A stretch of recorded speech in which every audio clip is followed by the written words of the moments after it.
চক্রান্ত করে এই বাড়ি থেকে তাড়াচ্ছেন। হ্যাঁ, চক্রান্ত করেছি।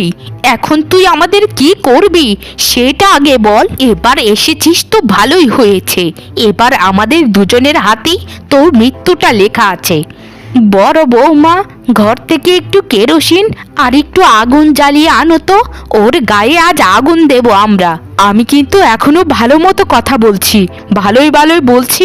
আপনার ছেলের কাছে স্বীকার করুন যে এটা চক্রান্ত ছিল, না হলে কিন্তু খুব খারাপ হয়ে যাবে।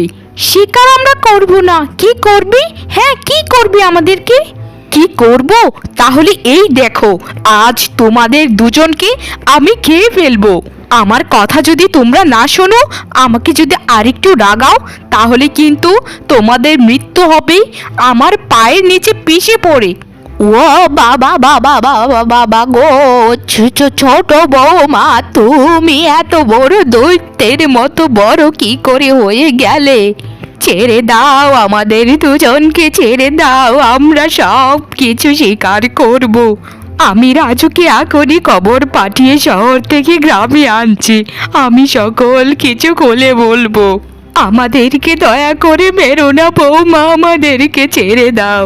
আমি কিন্তু আপনাদের মতো নির্দয় নই, না হলে এখনই পায়ের নিচে পিষে মেরে ফেল।